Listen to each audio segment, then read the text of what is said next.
The title is a bold statement, I know, but hear me out. Oh, and make sure to watch the video all the way through to the end, cause as always there's a hidden game code somewhere. I believe that we should start where it's appropriate, so at the very beginning.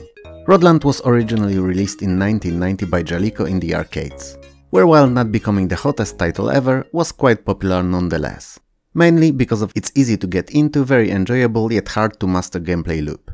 It was clear that Rodland was an ideal game to port to home systems. So, with no time wasted, it was quickly commissioned to land on Amstrad CPC, ZX Spectrum, Commodore 64, Game Boy, NES and finally on Atari ST and the Amiga. And it's that last system that we'll focus on here, especially because Amiga's version can be considered ultimate of them all, even better than the original was.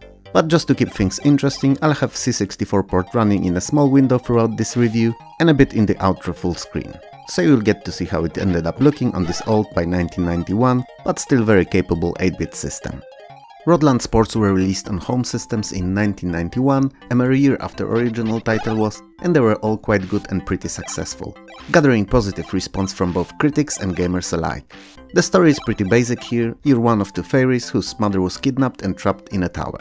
And it's up to you alone, or, well, you and a friend, to rescue her, conquering the tower and surrounding area level by level.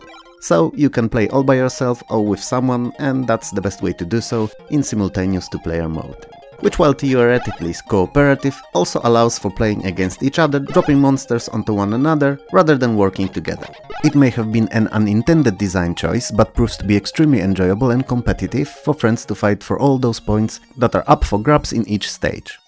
The game is not overly long, consisting of only 40 stages on the Amiga and 32 on C64, with a boss stage every few of these. Each stage is self-contained single-screen level, built out of platforms, ladders, later on tunnels with doors on both ends, and it's filled with various differently acting enemies and flower pickups for points. To complete a level, all you really have to do is to defeat all the monsters wandering around it. And you don't have to pick up all the flowers, but doing so awards extra score, and when playing against someone, is obviously crucial to gather as many as possible to telegraph your unquestionable superiority over your opponent. Both fairies are armed, if that's even the right word, perhaps wield would be better. So yeah, both fairies wield magic wands, and a single tap on a fire button stuns the enemy with said wand, leaving it dizzied for a second or two. It is not how you defeat them though. To do so you have to constantly press fire button, which traps monsters in a force field and smashes them over your fairy's head left and right. Same way Hulk smashed Loki in first Avengers movie, until the enemy disappears leaving a power-up behind. Unlike in most platformers though, in Rodland there's no jumping at all, and all of vertical movement is done by use of ladders.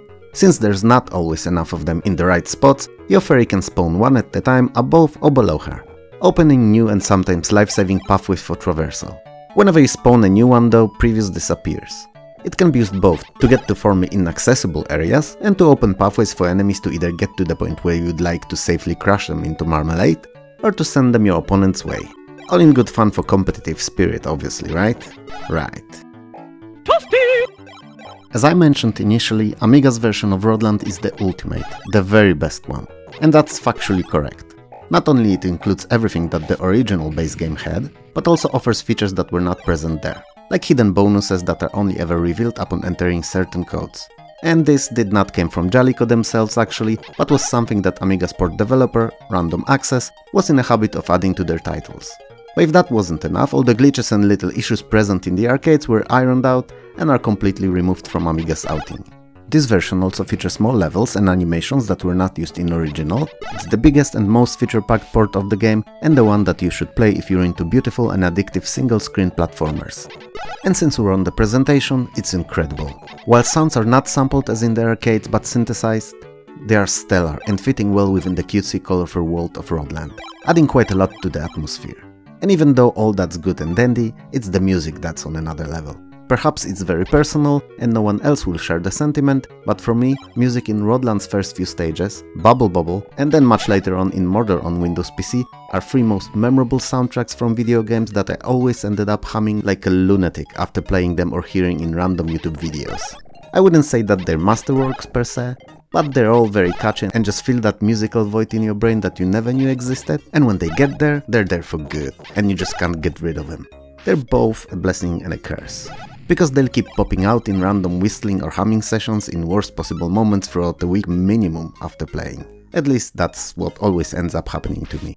Graphics, apart from obvious downgrade to 32 colors, are basically arcade perfect, with all sprites of fairies, enemies and pickups being translated to Amiga 1:1.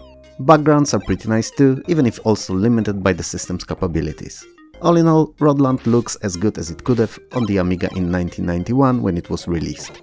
Would I love to see parallax scrolling backgrounds or 64 to 256 colors? Of course I would, but I can see how parallax would be doable in single-screen platformer, and the higher color modes were often used in later games at the tail end of Amiga's life, often via use of some magic or technical trickery that I have no way of ever understanding.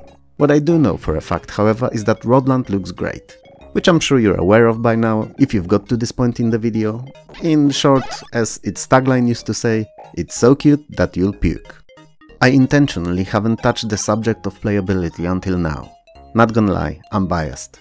I love Rodland and consider it to be the best single-screen platformer ever.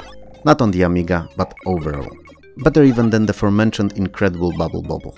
For me, it's easily a 10 out of 10 game, so I wanted to give you, the viewer, appropriate time to familiarize yourself with how it looks and sounds, how it plays, what kind of shenanigans can you expect to find in it, and to make up your own mind, whether it's something that you'd be into at all. Some may feel that graphics are a bit too colorful, too cutesy to enjoy, but Rodland is one of the few perfect examples of the case where the book should not be judged by its cover. Gameplay is where it shines more than anything, and in 2-player mode, which sadly I have no way of showing you here today, it gets even better. It's outstanding and rare in how it mixes co-op and competitive gameplays in one uncanny and extremely addictive package. Most of the video I've shown C64's version running on the side as well. It's a very good port too. Perhaps not as big, as polished or beautifully looking as the Amigas, but at a decent full-fledged outing nonetheless. It is, however, a victim to some obvious technical limitations of the machine. But given what it's working with, it's very well made, and other than the completely black backgrounds and only 32 levels, there is nothing I could really pick on.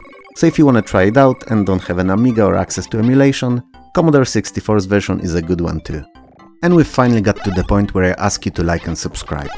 I know you don't want to, but it's hopefully not too much of a bother to you, and it's a huge help to me. And on the upside, you'll always be notified when I upload anything new, especially when you also hit that little bell. If you're in a more generous mood, however, you may consider joining my Patreon. All videos are released a day earlier there. I will be forever grateful to you, and it would also help me release better content, upgrade my editing rig, and maybe even get a camera. Who knows? For now, this is all, so thanks a lot for watching, have a good one, and I'll see you next time.